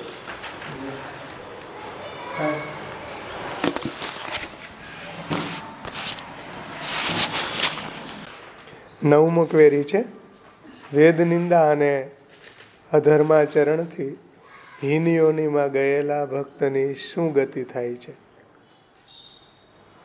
વેદ નિંદા અને અધર્માચરણથી હીન યોનિમાં ગયેલા ભક્તની શી ગતિ થાય છે? પુરુષોત્તમજી સમજાવે છે કે ભક્તિ માર્ગે જે વેદ નિંદા કરે ત્યારે વેદ શાસ્ત્ર તથા ભગવત શાસ્ત્ર એમ ઉભય શાસ્ત્રનો વિરોધ પ્રાપ્ત થવાથી ત્રિશંકુ ન્યાયે ત્રિશંકુ જેવી તેની સ્થિતિ થઈ છે. એટલે કે ત્રિશંકુની વાર્તા આવે છે કે ત્રિશંકુ માધાતા વંશમાં થયા છે અને હરિચંદ્રના પિતા હતા. એના ગુરુ વશિષ્ઠ હતા. એના શાપથી ત્રિશંકુ સાંડાલ થઈ ગયા અને સદેહે જ સ્વર્ગમાં જવું હતું. તો વિશ્વામિત્રે તેને સદેહે જ સ્વર્ગમાં મોકલ્યા. ત્યાં તેને ઇન્દ્રએ આવવા ન દીધા અને ઇન્દ્રે તેને નીચે નાખ્યા તો વિશ્વામિત્રે તેને ત્યાં લટકાડી દીધા. ત્યારે તે તારા રૂપે છે અને નીચે ન આવ્યા અને ઉપર પણ ન જઈ શક્યા, એટલે અધવચ્ચે જ લટક્યા. એ રીતના એની વાર્તા છે. તે ભાગવત 9:7 આવે છે. વેદશાસ્ત્ર 9મા સ્કંદમાં જઈ હતો ને આપણે 9મા સ્કંદમાં 7મા અધ્યાયમાં તથા ભગવત શાસ્ત્ર શાસ્ત્રનો વિરોધતા તથા ત્રિશંકુ ન્યાય ત્રિશંકુ જેવી તેની સ્થિતિ થાય છે. વેદશાસ્ત્ર અને ભગવત શાસ્ત્ર બંને ભગવાનના જ ચરણ છે. એમાં તમે એકને દંડા મારો ને એકને પગચંપી કરો તો વેદ નિંદા થાય. આ વાતને સમજાવવા માટે એક્ઝામ્પલ આપ્યું છે કે સ્વામી માધવાનંદ હતા, એના 2 શિષ્યો હતા. એ રોજ ગુરુની ચરણ સેવા કરે. એ બંને ચરણ સેવા માટે રોજ ઝઘડતા, એટલે ગુરુએ બંનેને એક ચરણ સેવા કરવા માટે આપી દીધા. રાત્રે ગુરુજી ઊંઘમાં ડાબું ચરણ જમણા ચરણ ઉપર ચડાવી દીધું. એટલે એ બંને શિષ્યમાંથી એક શિષ્યએ કહ્યું, આ તારું વેદનું ચરણ હટાવ. ભક્તિના ચરણ ઉપર વેદનું ચરણ કેમ ચડાવી દીધું? વેદના ચરણવાળો કહે આ ચરણ મારું છે અને ભક્તિના ચરણવાળો કહે આ ચરણ મારું. જ્યારે ભક્તિના ચરણ ઉપર વેદનું ચરણ ચડાવ્યું હતું તે વેદના ચરણવાળાએ ભક્તિના ચરણને એક દંડો માર્યો અને ભક્તિના ચરણવાળાએ વેદના ચરણ ઉપર દંડો માર્યો. એમાં માધવાનંદ જાગી ગયા કે તમને આમાં પ્રોબ્લેમ શું છે? તો કહે છે કે મારા ચરણ ઉપર આનું ચરણ કેમ ચડી ગયું? ત્યારે માધવાનંદે કહ્યું કે આ બંને ચરણ મારા છે, એમાં દંડા મારવાની જરૂર નથી. એટલે વેદનું ચરણ મારું છે અને ભગવદ ચરણ પણ મારું છે, એવું અહીં પુરુષોત્તમજી કહે છે. ભક્તિ માર્ગે જીવ વેદ નિંદા કરે ત્યારે વેદશાસ્ત્ર તથા ભગવદ શાસ્ત્ર એમ ઉભય શાસ્ત્રનો વિરોધ પ્રાપ્ત થવાથી ત્રિશંકુ ન્યાય ત્રિશંકુ જેવી તેની સ્થિતિ થાય છે. તેથી ભગવાન માર્ગે સ્થિત થયેલા જીવે વેદ નિંદા સર્વથા કરવી નહીં. અર્થાત ભગવદ માર્ગે સ્થિત થઈને જીવ જો વેદ નિંદા કરે તો એને શુદ્રાદિક હીન યોનિમાં જન્મ પ્રાપ્ત થાય છે. એથી જ શુદ્રાદિ, કોળી, ભીલ ઇત્યાદિ નીચ યોનિમાં પણ ભગવત ભક્તનો જન્મ થતો દેખાય છે. જેમ કે કબીર, રૈદાસ, રસખાન, તાજબીબી, મેહા ઢીમર છે વગેરેનો આપણને હીન યોનિમાં જન્મ થતો કેમ દેખાય છે? એ ભક્ત હોવા છતાં, કારણ કે એણે પૂર્વજન્મમાં ક્યાંક ને ક્યાંક અધર્માચરણ અથવા તો વેદ નિંદા કરેલી છે. તેથી વેદ નિંદા તથા અધર્મનું આચરણ આ બંને ભગવાન માર્ગમાં બાધક છે. તેથી એ બંને દોષનો પરિત્યાગ કરીને જીવે ભગવાન માર્ગમાં સ્થિત થઈ સદા ભગવાનની સેવા કરવી. વેદ નિંદા અને અધર્માચરણ ન કરવામાં આવે તો ભક્તિ માર્ગ શ્રેષ્ઠ છે. એમ માર્ગ શ્રેષ્ઠ છે એમ પુરુષોત્તમજી કહે છે. અને પુરુષોત્તમજી સમજાવે છે કે આવો ભગવાન માર્ગીય જીવ વેદ નિંદા કરીને ક્ષુદ્રાદિક નીચયોનીમાં જન્મ પામે તો પછી મગ્ન ચેત પાતાળમ પ્રવિશેત, એટલે કે જો ડૂબે તો પાતાળમાં જ પ્રવેશ કરે. અને એ ન્યાયે તેની સર્વથા અધોગતિ થાય કે ન થાય, તેની શી ગતિ થાય? આ શંકા છે. તો કે આ શંકા હૃદયમાં રાખીને શ્રી મદાચાર્ય ચરણ અત્ર કારિકામાં સમાધાન કરે છે કે પૂર્વ સંસ્કારસ્તત્ર ભજન મુચ્યતે જન્મભી, પૂર્વ જન્મના ભજનના સંસ્કાર બળે તે જીવ નીચ યોનિમાં પણ ભગવત ભજન કરે છે. આ વાત પૃષ્ટિ પ્રવાહ મર્યાદા ભેદમાં સમજાવે છે કે પ્રવાહેય સમાગત્ય પૃષ્ટિસ્થ તૈર ન યુજ્યતે સોપી તૈસ તત્કુલે જાત કર્મણા જાયતે યત. કોઈ પ્રવાહી કુળમાં પૃષ્ટિ જીવ જન્મી જાય તો તે ભક્તિ જ કરશે, અને ભગવત ભક્તના કુળમાં કોઈ પ્રવાહી જીવ જન્મી જાય તો તે ક્યારેય પણ ભક્તિ કરશે નહીં. એટલે આચાર્ય ચરણ કહે છે કે પૂર્વજન્મના ભજનના સંસ્કાર બળે તે જીવ નીચ યોનિમાં પણ ભગવત ભજન કરે છે, અને એમ બહુ જન્મનો અંતરાય પડ્યા પછી ભગવત ભજન કરતાં કરતાં તે મુક્ત થાય છે. અહીં શંકા થાય કે બહુ કાળનો અંતરાય થયો હોય છે છતાં તેને પુનઃ ફલ પ્રાપ્તિ થાય છે, તેમાં શું કારણ? આ શંકાનું સમાધાન શ્રી મદાચાર્ય ચરણે કહ્યું છે કે પૂર્વના સંસ્કારને લીધે ભગવત ભજન થતું હોવાથી તે દેહમાં તેને વેદાદિનું સ્મરણ થતું નથી, એટલે કે હીન યોનિમાં એને વેદ નિંદાનો કોઈ પ્રશ્ન જ નથી. હીન યોનિમાં જન્મવા છતાં પણ તેના પૂર્વજન્મના સંસ્કારના કારણે ભગવાનનું ભજન કરે અને વેદાદિનું સ્મરણ તો તેને હીન યોનિમાં નહીં રહે, તેથી વેદ નિંદા પણ નહીં કરે. તેથી ભગવાન સંતુષ્ટ થઈને તેને મોક્ષદાન કરે છે. આ પ્રમાણે પૂર્વે વેદ નિંદા કરેલી હોવાથી બહુ જન્મના અંતરાય પછી પણ તેની મુક્તિ થાય છે એમ અર્થ ફલે છે. આમાં શ્રી પુરુષોત્તમજીએ પૂર્વ પક્ષ ઉઠાવ્યો છે કે એમ વેદની નિંદા કરનારને પણ અંતે મુક્તિ પ્રાપ્ત થતી હોય ત્યારે તો વિલંબ થાય એ પણ ખોટું નથી, કારણ કે પરિણામમાં વિલંબ સુખનું દાન કરે છે. એટલે કે તેને ફરી હીન યોનિમાં જન્મ થયો પરંતુ ત્યાં પણ તે ભક્તિ જ કરશે, એટલે વિલંબમાં પણ સુખનું દાન કરે છે. એટલે ભક્ત છે તે મોક્ષ નથી માગતો પણ ભગવાનની ભક્તિ કરવા જ માગે છે. એટલે ત્યાં વૃત્ર કહે છે કે વારંવાર હું જન્મ માગું છું ત્યાં હું ભગવાનની ભક્તિ કરી શકું અને સેવામાં ઉપયોગી સ્ત્રી, ઘર, પુત્ર, પરિવાર જોઈએ. એટલે કે ભક્તિ સારી રીતે કરી શકું, એટલે ભગવાનની ભક્તિ કરતો હોવાથી વિલંબમાં પણ સુખનું દાન કરે છે. તેથી વેદ નિંદાને કારણે ક્ષુદ્રાદિક યોનિ પ્રાપ્ત થાય એમાં કાંઈ પણ ક્ષતિ નથી, કારણ કે અંતે તો તેનો મોક્ષ થવાનો જ છે, ભગવત પ્રાપ્તિ થવાની જ છે. એટલે ભક્તિ માર્ગ આવો શ્રેષ્ઠ છે. હવે સિદ્ધાંતમાં પુરુષોત્તમજી આજ્ઞા કરે છે કે આ શંકા અયોગ્ય છે, કારણ કે ક્ષુદ્રાદિક યોનિમાં પૂર્વ સંસ્કાર બળે ભગવત ભજન કરીને મુક્તિ પ્રાપ્ત કરવામાં પણ જીવને એક બાધક નડે છે.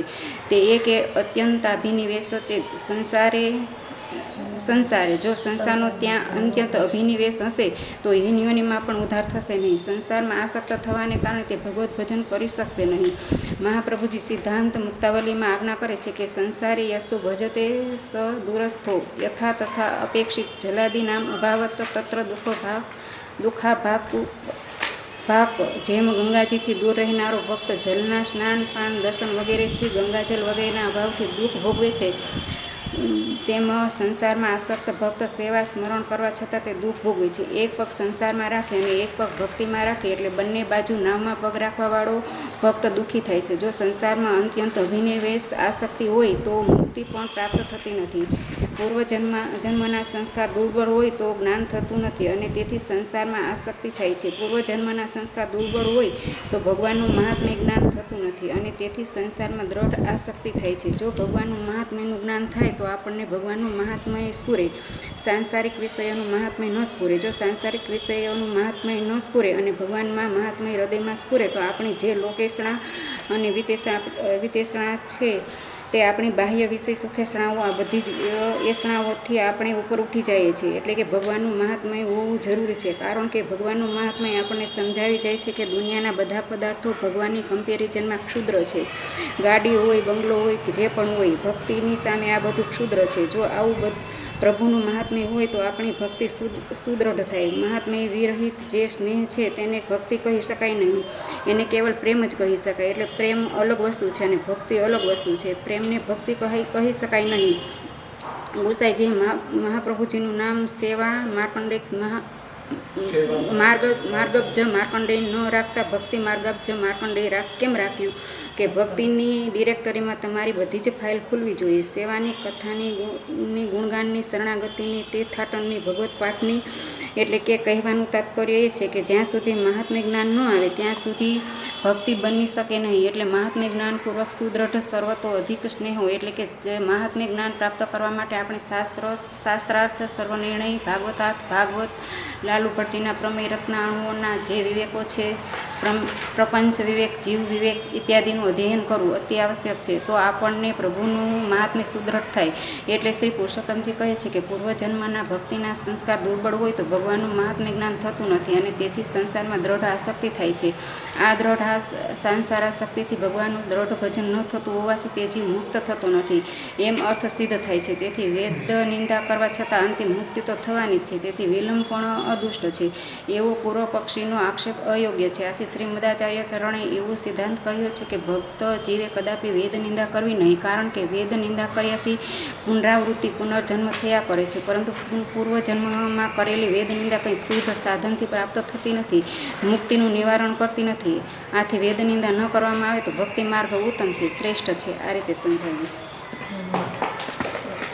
થોડું કહીશે તમારે? લખાશ કહી રહી છે.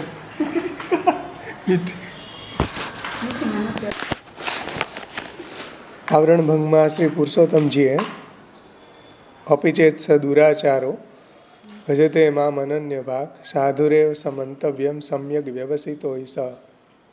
શ્રીમદ ભગવદ્ ગીતાજી 9મો અધ્યાય 30મા શ્લોકથી શ્રી પુરુષોત્તમજી શું સમજાવે છે?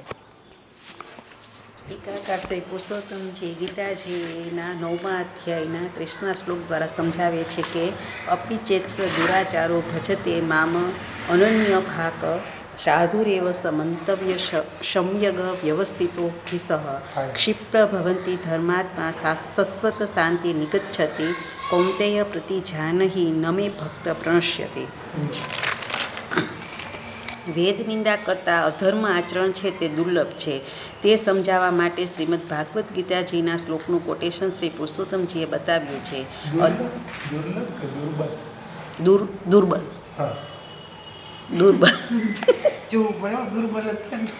લખ્યું છે. વેદ નિંદા કરતા અધર્મ આચરણ છે તે દુર્બલ છે તે સમજાવવા માટે શ્રીમદ ભગવદ્ વધારે ડેન્જર છે. એટલું અધર્મ નથી. એટલું અધર્મ નથી એટલે એને અહીંયા સોલ્યુશન પુરુષોત્તમજી કરવું. એટલે અધર્મ શ્રીમદ ભાગવદ્ ગીતાજીના શ્લોકનું કોટેશન શ્રી પુરુષોત્તમજીએ બતાવ્યું છે.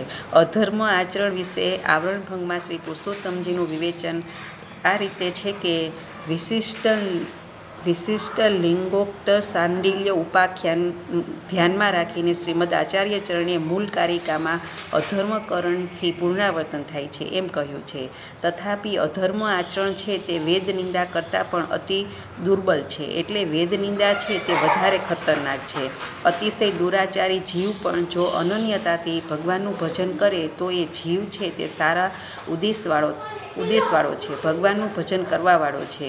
વાર્તા પ્રસંગોમાં પણ આપણને જોવા મળે છે કે તેમણે ઘણા બધા દુરાચારો કર્યા છે, છતાં ભગવાનની ભક્તિ કરવાથી તેમનો ઉદ્ધાર થયો છે. તેમણે વેદ નિંદા કરી નથી પરંતુ અધર્મ કર્યો છે. વેદ નિંદા કરતા દુરાચાર છે તે દુર્બલ છે. અધર્મ આચરણ કરવાવાળો દુરાચારી જીવ છે તે જો અનન્યતાથી ભગવાનનું ભજન કરે તો એ સારા ઉદ્દેશવાળો છે. વેદ નિંદા ન કરે અને અધર્મ કરે તો એટલો બધો વાંધો આવતો નથી જેટલો વેદ નિંદા કરવામાં આવે. તેમણે દુરાચાર કર્યું છે પણ અત્યારે અનન્યતાથી ભગવાનનું ભજન કરે છે. જેવી રીતના રૂપ મુરારીદાસ છે તે બાદશાહના શિકારી હતા. તેમણે ઘણા શિકાર કર્યા હતા, પરંતુ જ્યારે શ્રી ગુસાઈજીના શરણે આવ્યા પછી તેમણે ભક્તિ જ કરી છે, દુરાચાર કર્યો નથી.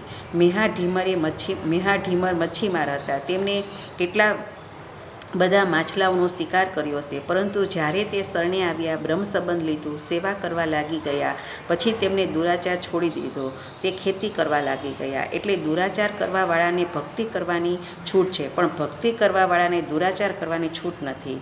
તેમણે દુરાચાર કર્યો છે પણ ભક્તિ છે તે દુરાચારને ખતમ કરી દે છે.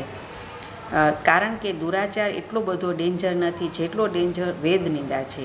આ ખુલાસો પુરુષોત્તમજીએ કર્યો છે. વેદ નિંદા અને દુરાચારનું કમ્પેરિઝન કેમ થઈ શકે એ ગીતાજીના કોટેશન દ્વારા ટીકાકારે સમજાવ્યું છે કે દુરાચાર કરવાવાળો જો ભગવાનનું ભજન અનન્યતાથી કરશે તો તેમના દુરાચારને હું ખતમ કરી દઉં છું, એમની સામે હું જોતો નથી, પણ જો વેદ નિંદા કરી તો તેમનો હીન યોનિમાં જન્મ થશે. એટલે આ શ્રીમદ ભાગવદ્ ગીતાજીનું વાક્ય પણ એમ જ કહે છે કે પૂર્વકાલીન અધર્માચરણ ભક્તને હાનિ કરતો નથી. પૂર્વે એટલે કે શરણે આવ્યા પહેલાં જે એને દુરાચાર કર્યો હોય, અધર્મનું આચરણ એટલે શરણે આવ્યા પહેલાં એને જે દુરાચાર કર્યો હોય, અધર્મનું આચરણ કર્યું હોય, એને ભક્ત થયા પછી બાધા કરતો નથી. વાર્તા પ્રસંગમાં આવે છે કે સીતુ છોબા છે તે ગુંડાઓના સરદાર હતા. શરણે આવ્યા પછી તેમણે એક પણ દુરાચાર કર્યો નથી. તેઓ ભગવદીય બની ગયા. એટલા માટે દુરાચાર કરવાવાળાને ભક્તિ કરવાની છૂટ છે, પણ ભક્તિ કરવાવાળાને દુરાચાર કરવાની છૂટ નથી. ભક્ત થયા પછી તેના દુરાચાર ભગવાન સંભાળી લેશે. શાસ્ત્રમાં એક શ્લોક આવે છે કે અન્ય ક્ષેત્રે કૃતમ પાપમ તીર્થમ ક્ષેત્રે વિનશ્યતિ, તીર્થ ક્ષેત્રે કૃતમ પાપમ વ્રજ્રલેપમ ભવિષ્યતિ. અન્ય ક્ષેત્રે પાપ કરીએ તો તીર્થ ક્ષેત્રમાં જઈએ તો પાપ છે તે ધોવાઈ જાય, પણ તીર્થ ક્ષેત્રમાં પાપ કરીએ તો એ ધોવાય નહીં, તે વ્રજ્રલેપ છે. જેમ તેમ ભક્તિ માર્ગમાં આવ્યા પહેલાં દુરાચાર કર્યા તો તમે ભક્તિ માર્ગમાં આવો તો એ દુરાચાર છે તે ધોવાઈ જાય, પણ ભક્તિ માર્ગમાં આવીને જો દુરાચાર કરો તો પછી તે ધોવાય નહીં. મહાપ્રભુજીએ શ્રી ગુસાઈજીએ દુરાચારી કરવાવાળાને પણ ભક્તિ કરવા માટે રોક્યા નથી. જ્યારે આજના મહારાજો રોકી રહ્યા છે કે તમે ભક્તિ ન કરી શકો, સેવા ન કરી શકો, કારણ કે તમારા ઘરમાં 3 ચૂલા નથી, કૂવા નથી, મેઇન મરજાદ નથી, પાનઘર નથી, ફૂલઘર નથી, આ બધું નથી. એ એમની કન્ડિશન છે. એ દુરાચાર થોડો છે, એ અસક્ષમ છે. એ પદાર્થો મેળવવા માટે અસક્ષમ છે એમને. એટલા માટે બધાના ઘરમાં એવી વ્યવસ્થા હોવી જરૂરી નથી. પરંતુ આજના મહારાજોનું આ મોટું ષડયંત્ર છે, સેવા ન કરવા દેવાનું. મહાપ્રભુજી શ્રી ગુસાઈજીએ દેવી જીવ જે દુરાચારમાં પડેલો છે તો એમાંથી તેમને કાઢ્યા છે. તેમના દુરાચાર સામે એમને જોયું નથી. એવા પણ પ્રસંગો છે કે ગુલાબદાસમાંથી ગુલાબ ખા બની ગયા, એમ ગુલાબ ખાન બની ગયા. વેશ્યાવાળામાં જ તે પડ્યા રહેતા. શ્રી ગુસાઈજી મારો ઉદ્ધાર કેમ કરે તે જો, પણ શ્રી ગુસાઈજીએ તેમને પણ યાદ કર્યા. ગુલાબદાસનું ચિંતન છે તે શ્રી ગુસાઈજીમાં જ હતું કે શ્રી ગુસાઈજી મારો આવી યોનિમાંથી કેમ ઉદ્ધાર કરે. શ્રી ગુસાઈજીએ એક વૈષ્ણવને મોકલ્યા અને કહ્યું કે ત્યાં જઈ તારે ગુલાબદાસને ભગવત સ્મરણ કરવા, અને કહ્યું કે તારે જઈને કહેવાનું કે મને શ્રી ગુસાઈજીએ મોકલ્યો છે. આમ શ્રી ગુસાઈજીએ તેમના દુરાચાર સામે ન જોઈને તેમના ચિંતન સામે જોયું. તેમને શ્રી ગુસાઈજીનું અહર્નિશ સ્મરણ રહેતું. તેમનું ચિંતન છે તે દુરાચાર કરતાં પ્રબળ હતું. એટલે કહેવાનું તાત્પર્ય એ છે કે દુરાચાર કરવાવાળો વ્યક્તિ પણ ભક્તિ તો કરી જ શકે છે. ભક્તિ કરવાનો અધિકાર તો છે ને છે જ તેમને, પરંતુ ભક્તિ માર્ગમાં આવ્યા પછી તેમને દુરાચાર છોડવો જોઈએ. આ તાત્પર્ય શ્રી પુરુષોત્તમજીનું છે. એટલા માટે તેમને ગીતાજીના આ શ્લોકનો સંદર્ભ લીધો છે. બહુ સુંદર.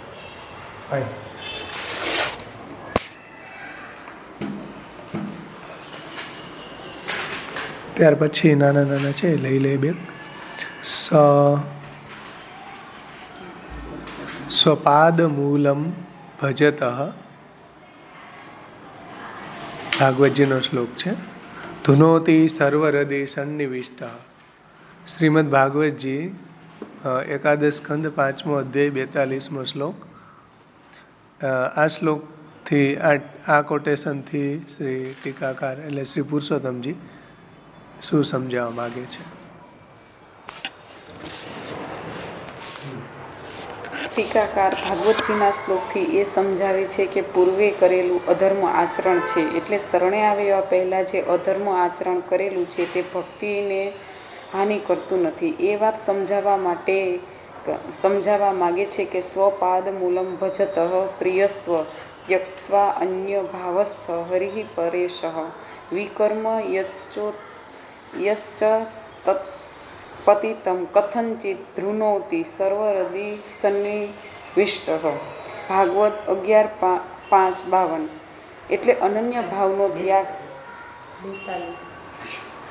11:5-42 એટલે અન્ય ભાવનો ત્યાગ કરીને, એટલે અન્ય દેવી દેવતાઓનો આશ્રય, અન્ય આસક્તિનો ત્યાગ કરીને પોતાના ભગવાનના ચરણકમલનું જે અનન્યતાથી ભજન કરનારા પોતાના પ્રિય ભક્તનું જે દુષ્કર્મ જેમ તેમ કરીને ગમે તે રીતે પણ ઉત્પન્ન થતું હોય છે, તો તેને પરેશ એટલે આપણા કાળ અને કર્માદિકના નિયંતા એવા ભગવાન શ્રી હરિ હૃદયમાં પ્રવિષ્ટ થઈને ખંખેરી નાખે છે.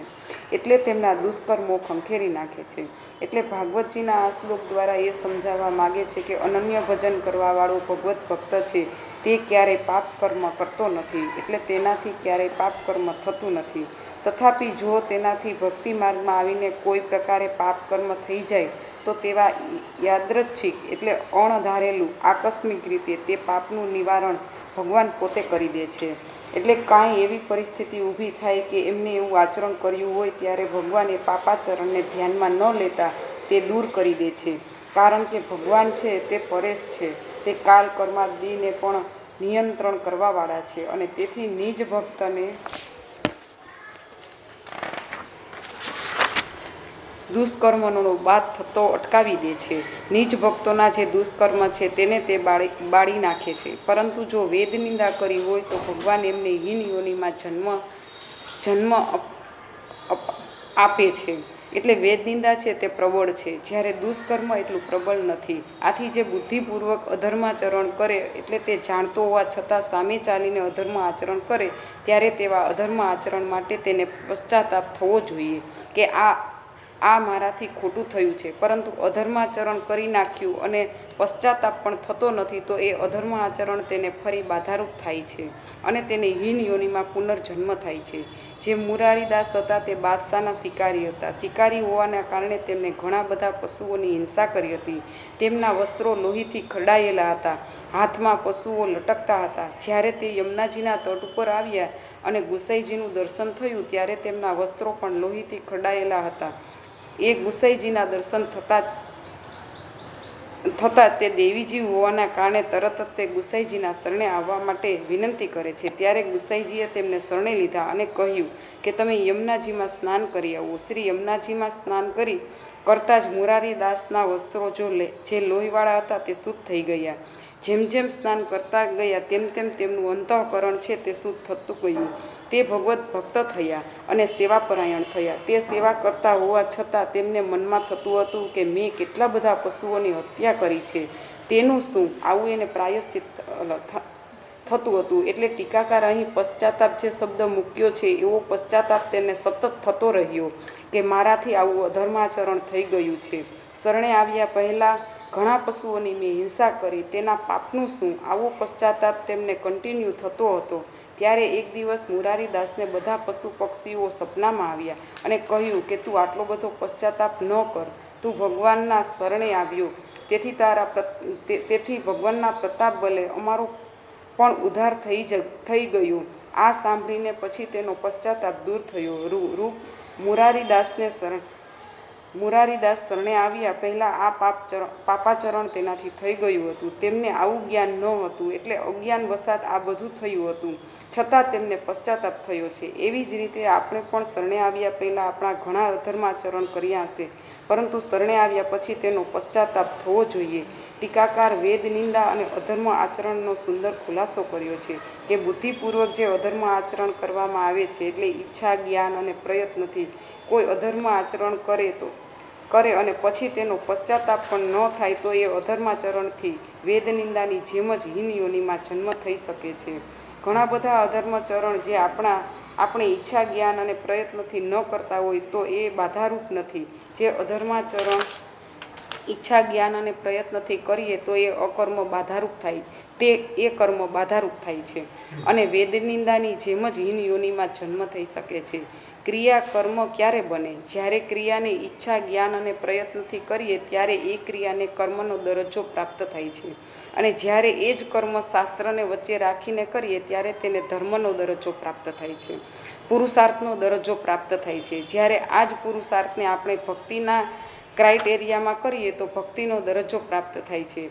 જેમ ઘરમાં કીડીઓ હોવાથી ચોક મારીએ તો એ કીડીઓ મરી જાય છે, તો આને પણ અધર્માચરણ જ કહેવાય છે.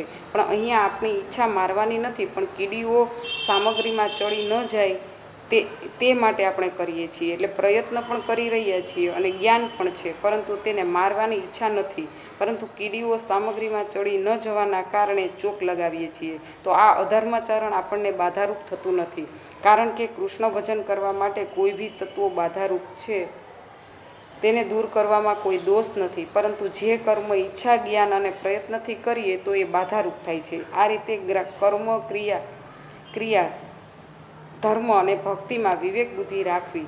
પાપાચરણ કર્યા પછી પશ્ચાતાપ થવો એ મોટું પ્રાયશ્ચિત છે. જો અધર્માચરણ કર્યા પછી પ્રાયશ્ચિત ન થાય તો હીન યોનિમાં પુનર્જન્મ થાય છે. આથી શ્રી આચાર્યજીએ પોતે જ મૂળ કારિકામાં અધર્મકરણમ શબ્દ યોજ્યો છે. અત્રાપી વેદ નિંદાયામ અધર્મ કરણાત તથા, પરંતુ વિવરણમાં તેનો ઉલ્લેખ કર્યો નથી. તેથી શ્રી મહાપ્રભુજી એવું સૂચન કરે છે કે અધર્મચરણ દોષ એ વેદ નિંદા દોષ કરતાં દુર્બલ છે. એટલે વેદ નિંદા ખતરનાક છે, એટલું અધર્મ આચરણ ખતરનાક નથી. કારણ કે ભક્તિ માર્ગમાં આવ્યા પહેલાં અધર્માચરણ કર્યું હોય તો પણ તેનો ઉદ્ધાર થઈ શકે છે. આથી વેદ નિંદા ન થાય તો ભક્તિ માર્ગ ઉત્તમ છે એવું સિદ્ધ થયું. અધર્મ આચરણ જો આપણે અજ્ઞાન વસાત કરી નાખ્યું તો ભગવાનનું સ્મરણ કરવાથી, ભજન કરવાથી પ્રભુ આપણા હૃદયમાં પ્રવેશ કરીને તે અધર્માચરણને ખંખેરી નાખે છે. કારણ કે પ્રભુ પરેશ છે, કાલ અને કર્મના નિયંતા છે. આ રીતે ટીકાકાર ભાગવતજીના શ્લોકથી એ સમજાવે છે કે અનન્ય રીતે ભગવાનનું ભજન કરવાવાળો ક્યારેય પાપાચરણ કરતો નથી. એટલે જે અન્યાશ્રય વગેરે છોડી અનન્યતાથી ભગવાનનું ભજન કરે છે તેના દુષ્કર્મો સામે પ્રભુ જોતા નથી. તેના દુષ્કર્મોને પ્રભુ ખંખેરી નાખે છે એવું ટીકાકાર અહીં સમજાવે છે. કોઈએ કંઈ વિશેષ લખ્યું હોય તો કે ના, બહુ ફાઇન. એક પ્રાયશ્ચિત શબ્દ નથી, પશ્ચાતાપ શબ્દ છે. અધર્માચરણ કરવામાં આવે અને પછી એનું આપણને પ્રાયશ્ચિત નહીં પણ પશ્ચાતાપ જો ન થાય તો પછી અધર્માચરણથી હીન યોનિમાં જન્મ મળે. એટલે આપણને ગિલ્ટી ફીલ થવું જોઈએ એમ કે ભાઈ અધર્માચરણ થઈ ગયું તો આપણે ઠાકોરજી પાસે ક્ષમા યાચના કરી લે. પણ પ્રાયશ્ચિત આપણે ત્યાં નથી એવી રીતના, કારણ કે દુઃખાનો તથા પાપે ભયે કામાદ્ય પૂર્ણે ભક્તદ્રોહે ભક્તિભાવે ભક્તેશ્ચાતે ક્રમે કૃતે અશક્યવા સુશક્યવા સર્વથા શરણમ મરી. એટલે એવું પાપ થઈ જાય તો હરિની શરણ ભાવના કરવી જોઈએ.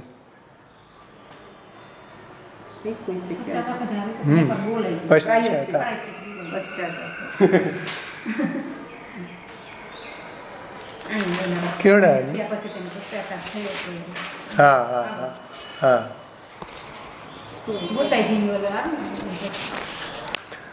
12મો પ્રશ્ન છે, એતાવન માત્ર તાપ્યસ્થી માર્ગેસ્મિન મૂર્વૈરિણ. એ શ્લોકનું તાત્પર્ય સમજાવ. એતાવન માત્ર શ્રી પુરુષોત્તમજી સમજાવે છે કે ભગવાન માર્ગની અપેક્ષાએ વેદ માર્ગનો ઉત્કર્ષ શ્રવણ કરીને વેદનો ઉત્કર્ષ ન સહન થવાથી ભક્તો છે તે અવશ્ય વેદની નિંદા કરશે જ. એટલે આટલો બધો વેદનો ઉત્કર્ષ જોઈને ભક્ત જ્યારે ભક્તિ કરતો હશે ત્યારે વેદના આવા ઉત્કર્ષને સહન ન કરવાને કારણે વેદની નિંદા કરશે જ અને તેથી તેમનો નીચ યોનિમાં જન્મ પણ થશે જ. તેથી આ ભક્તિ માર્ગ છે તે પણ સવિઘ્ન જ માનવો જોઈએ. આગળ ટીકાકારે સમજાવ્યું કે દેશ, કાળ, દ્રવ્ય, કર્તા, કર્મ અને મંત્ર જો શુદ્ધ હોય તો ધર્મ સિદ્ધ થાય. કલયુગની અંદર ધર્મના આ 6 અંગો છે તે દુષ્કર છે, ધર્મ સિદ્ધ થતો નથી, એટલે નીચ યોનિમાં જન્મ થશે. એટલે ભક્તિ માર્ગ પણ એવો જ ધર્મ માર્ગ જેવો સવિઘ્ન છે. આવી શંકા થાય ત્યારે શ્રી આચાર્ય ચરણ સિદ્ધાંત સમજાવે છે કે એતાવન માર્ગ તાપસ્યતિ. વેદની નિંદા ન કરે તો મોક્ષ પ્રાપ્ત થાય છે અને વેદની નિંદા કરે તો પણ નરકાદિ પ્રાપ્ત ન થાય. નરક એના ભવેદ પાથ. આટલું પણ ફલ વેદ અતિરિક્ત માર્ગમાં એટલે વેદથી જુદા એવા મતોમાં માત્ર આ ભક્તિ માર્ગમાં જ આટલું સામર્થ્ય છે.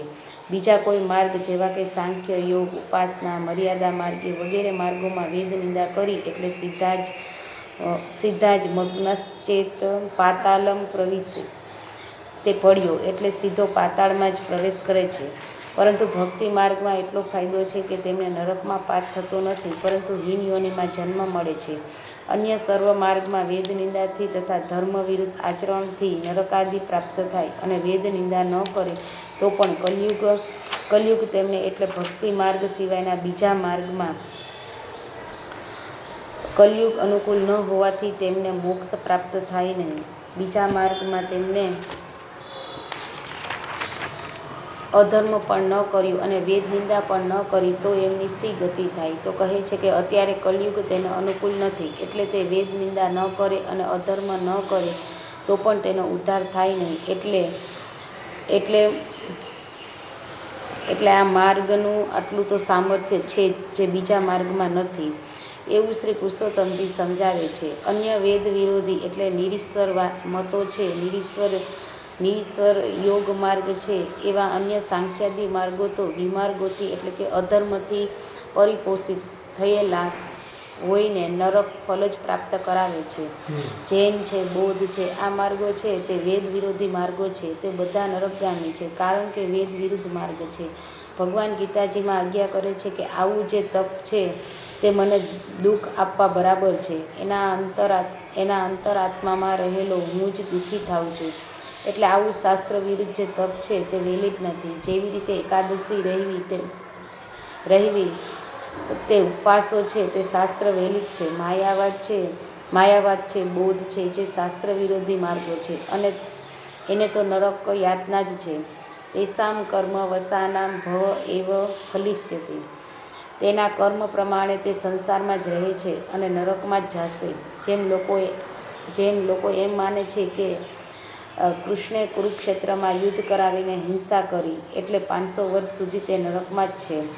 નરક તો ઠાકોરજીની પીઠ છે એવું ભાગવતમાં આવે છે. એટલે અહીંયા કહે છે કે વિમાર્ગથી પરિપોષિત જે માર્ગો છે તે બધા તો નરકગામી જ થવાના છે, પરંતુ ભગવાનનો માર્ગ એવો નથી. જો ભગવાન માર્ગમાં અધર્મનું આચરણ થઈ ગયું તો પણ ભગવાન બધું સંભાળી લેવા તૈયાર છે, કારણ કે તદીયત્વ અને તદાશ્રયનો માર્ગ છે. ભગવાનના આશ્રયનો માર્ગ છે, એટલે ભગવાન બધું સંભાળી લે છે. એટલે ભગવાનનો માર્ગ છે તે સાંખ્યાદી, જૈન, બૌદ્ધ ઇત્યાદિ માર્ગ જેવો નથી. પ્રારંભ દશામાં પણ ભક્તિના અભાવમાં એટલે ભક્તિ માર્ગ સાપાય એટલે સવિઘ્ન હોય તો પણ અંતે ભક્તિ માર્ગમાં મોક્ષ ફલ પ્રાપ્તિ થઈ શકે છે. તેથી અહીંયા સર્વ માર્ગ કરતાં ભક્તિ માર્ગ છે તે ઉત્તમ છે, સમીચિત છે. મતલબ કે પ્રારંભ દશામાં કદાચ એટલી ભક્તિ ન હોય અને ભક્તિ માર્ગ છે તેમાં કંઈ વિઘ્ન ઇત્યાદિ લાગે, પણ અંત તો એમનો ભક્તિ માર્ગમાં જ ફલ પ્રાપ્તિ થઈ શકે છે. એટલે ભક્તિ માર્ગ છોડીને બીજા માર્ગનો વિચાર પણ ન કરવો, બીજા માર્ગનું અવલંબન પણ ન કરવું. ભક્તિથી જ ઉદ્ધાર થશે. માર્ગોયમ સર્વ માર્ગાણામ ઉત્તમ પરિકીર્તિત.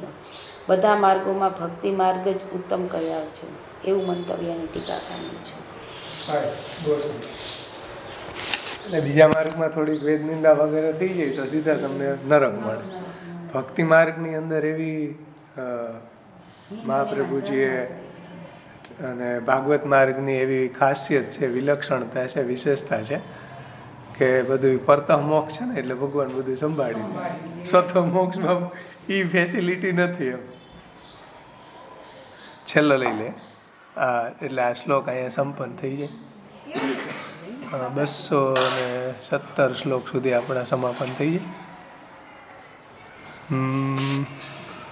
કનિષ્ઠ અધિકારીનું વર્ણન કયા શ્લોકથી થયું છે અને તેનું શું ફલ પ્રાપ્ત થાય છે કનિષ્ઠ અધિકારીને?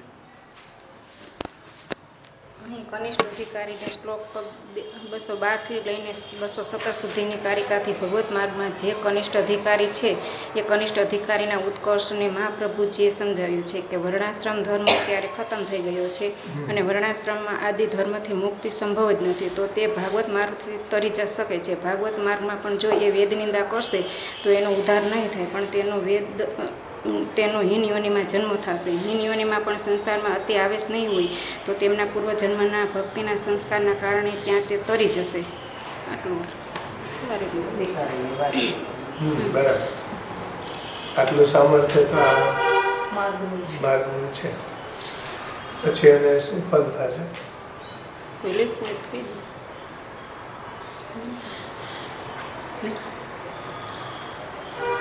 એને શું ફલ પ્રાપ્ત? સેવા ફલ અંતર્ગત સેવા ઉપયોગી દેવો વૈકુંઠ આંદોષથી ફલ પ્રાપ્ત થાય છે. હા, કા જીવન મુક્તિ અથવા સેવા અને ઉપયોગી. સેવામાં ઉપયોગી દે એ ફળ બતાવ્યા હતા ને આપણે. જીવન મુક્તિ બતાવ્યું હતું એક, અને વિશેષ અધિકાર હોય તો એને વૈકુંઠમાં સેવા ઉપયોગી દે.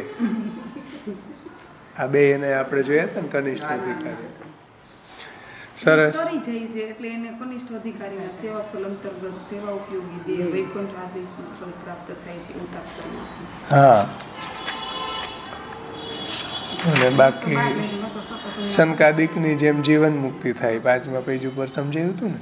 આ 212 થી લઈને 217 સુધીના કનિષ્ઠ અધિકારી તેને સર્વ સેવા ઉપયોગી દેહરૂપી ફળ પ્રાપ્ત થાય છે અને સર્વ ત્યાગે ન અને ભારે ફળ મળતું. 218ની કારિકામાં મધ્યમ અધિકારીને સાઈજે રૂપી ફળ પ્રાપ્ત થાય છે. હા, એ અલગ, એ હવે આવશે. હવે આવશે આ મધ્યમ અધિકારી. અને 5મા પેજ ઉપર કીધું ને કે પરંતુ સંકાદિક મૃત્યુગ્રસ્ત દેહ સંબંધ હોતો નથી, એટલે એને મુક્તિ નથી, તેથી મૃત્યુ પણ નથી. એટલે જીવન મુક્તિ જેવી અવસ્થા થાય એ એક ફલ બતાવ્યું હતું.